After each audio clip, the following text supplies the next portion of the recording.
देखिए मेरे पीछे है बजाज की पल्सर 125।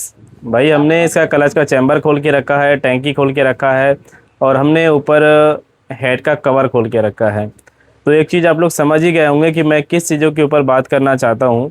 बजाज की पल्सर बाइक का टाइमिंग चेन जब भी हमारे पास कोई बदलवाने के लिए आते हैं कस्टमर भाई, तो उसके लिए हमारा जो है कितना टाइम वेस्ट होता है ये आपको पता होगा, और कस्टमर का भी कितना समय वेस्ट होता है। जी हाँ, बजाज की पल्सर 125 में जो है सबसे बड़ी समस्या क्या है मैं आपको अभी बताना चाहता हूँ। जब भी टाइमिंग चेन बदलना हो तो इसके लिए हमें टैंकी तो खोलना होता ही है। उसके बाद यहाँ पे जो कवर होता है ये वाला कवर, ये कवर इस तरीके से यहाँ पे लगा हुआ होता है और ये चीज़ें जो है इससे बहुत ही करीब होता है। कितना जगह कम होता है भाई, कितना जगह कम होता है समझो। अब इसी चीज़ को खोलने के लिए हमें बहुत सारी चीज़ को बाहर निकालना पड़ता है, खोलना पड़ता है। देखिए बगैर इंजन खोले, इंजन के बोल्ट को लूज किए बगैर बाहर निकाले, इंजन को बिना झुकाए अगर आप इस कवर को खोलना चाहे तो बहुत ही मुश्किल वाला काम है। लेकिन कुछ मैकेनिक भाई लोग इसमें जुगाड़बाजी करते हैं। इसको क्या करेंगे, पीट पीट कर इसको टेढ़ा कर देंगे।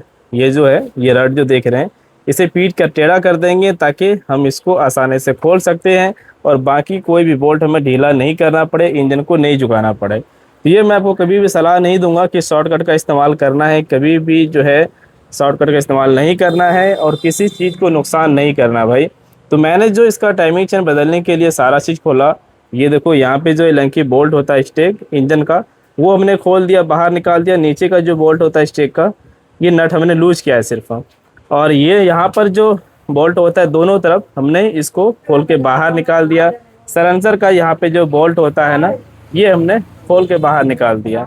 और फिर यहाँ पे ऊपर जो होता है पत्ती हमने ये निकाल दिया बाहर, और कार्बेटर थ्रोटल बॉडी का जो ये वाला स्क्रू होता है ये हमने ढीला कर दिया।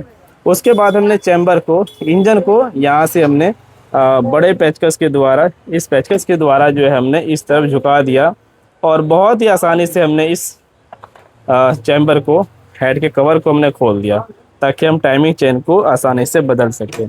तो भाई हमें जुगाड़बाजी कभी भी नहीं करना है, इसको टेढ़ा नहीं करना है। जब भी टाइमिंग चेन को चेंज करेंगे तो ये सब चीज़ें आपको ढीला करना है, खोलना है, तभी आप चेंज करेंगे। और आप देख सकते हैं कि हमने क्लच हाउसिंग बाहर निकाला तभी हम ये चैन को बाहर निकाल पाएंगे। और क्लच हाउसिंग जब भी हम खोलेंगे तो इसके लिए ये जो आप टूल्स देख रहे हैं सीजर गियर का टूल्स, ये टूल्स हमें इसमें लगा देना है ताकि इसका टाइमिंग आउट ना हो। हालांकि अगर आप मिलाने जानते हैं तो आप मिला सकते हैं।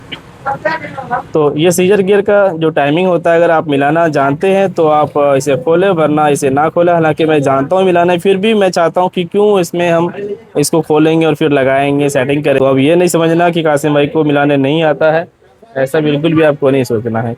तो क्लच हाउसिंग हम लगाएंगे। इसका टाइमिंग क्या होता है, सिर्फ ये जो सीजर गियर आप देख रहे हैं, ये नीचे अंदर वाला जो बैलेंसर स्पॉकेट देखते हैं, बैलेंसर पेनियन, ये वाला, इसका टाइमिंग हमें सिर्फ यहाँ पे ये जो आप देख रहे हैं लकीर बना हुआ, ये चीज़ें चैम्बर्स के सामने आपको रख के इसका टाइमिंग सेट करना है। और ये जो क्रैंक का जो चाबी वाला पार्ट है ये बिल्कुल सीधा ऊपर रखना है और क्लच हाउसिंग को लगा देना। क्लच हाउसिंग में कोई भी टाइमिंग नहीं होता है। तो भाई देखो टाइमिंग चेन बदलने के लिए इतना सब कुछ खोलना पड़ता है बजाज के पल्सर बाइक का। अब हम किसको क्या कहें भाई। अब कुछ मैकेनिक भाई लोग कहेंगे कि भाई देर लगेगी तो चार्ज मिलेगी। अब भाई देर अगर लगता है ना तो इसकी वजह से कुछ कस्टमर भी वापस चले जाते हैं। ये सोचो कि 2 घंटा तो 3 घंटा इन्होंने वेट किया, हम दूसरी गाड़ी की सर्विस कर रहे थे, उसके बाद फिर इसका नंबर आया और अभी हम इसका काम कर रहे हैं। तो ये जो कस्टमर भाई है ना, ये फसिया से आए हुए हैं। फसिया ये मतलब बसंतरा एरिया में पड़ता है, वहाँ से आए हुए हैं, दोनों भाई आए हुए हैं ये टाइमिंग मशीन बदलवाने के लिए। तो सबसे बड़ी बात है कि वर्कशॉप में जो भी काम होता है ना, वो टूल्स के, जेन्युइन टूल्स के द्वारा ही काम होता है। सारे बोल्ट को खोलना ये इम्पैक्ट टूल द्वारा, हमारे पास तपारिया का बीट टूल पूरा सेट है वो, और सब कुछ जो है हमने सही सलामत सही टूल्स के द्वारा हमने खोला, कहीं कोई बोल्ट नुकसान नहीं हुआ।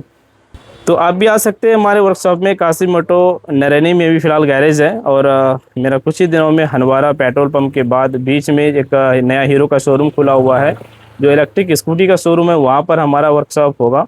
तो वहीं पर हम सारा बंदोबस्त करेंगे भाई, शोरूम से भी बेहतर सर्विस देने की कोशिश करेंगे। वहाँ पर सारे टूल्स की सुविधा होगी, सब कुछ जो है व्यवस्था के साथ हम वहाँ पे तैयारी करें। हमारा बैनर आप देख सकते हैं, कासिम ऑटो के नाम से गूगल कि मैप में सर्च करेंगे तो हमारा वर्कशॉप का लोकेशन अभी फ़िलहाल आपको मिल जाएगा। लेकिन मैं जहाँ पर अभी वर्कशॉप चला रहा हूँ नरेनी में, यहाँ का लोकेशन अब नहीं मिलेगा आपको, हंदवाड़ा का लोकेशन मिलेगा, क्योंकि हमने वहाँ का लोकेशन, वहाँ का जो वर्कशॉप है वहाँ हमने उसी जगह पर सेट कर दिया।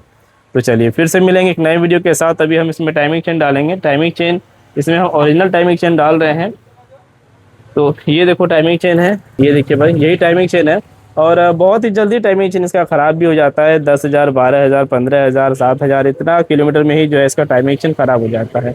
तो मैं एक चीज़ कहना चाहूँगा इस वीडियो के माध्यम से, इस वीडियो को ज़्यादा से ज़्यादा शेयर करें और बजाज कंपनी को टैग करें, ताकि बजाज कंपनी इसमें सुधार ला सके। टाइमिंग चेन को इसमें मोटा देना चाहिए, जिस तरीके से अपाची आरटीआर में दिया जाता है उस तरीके से मोटा चैन का अगर इस्तेमाल करेंगे तो जल्दी से चैन ख़राब नहीं होगा। ये कम से कम हमें इसके ऊपर ध्यान देना चाहिए। भले ही हमारा कमाई होता है लेकिन कस्टमर का भी इसमें पैसा जाता है और थोड़ा इससे नुकसान है भाई।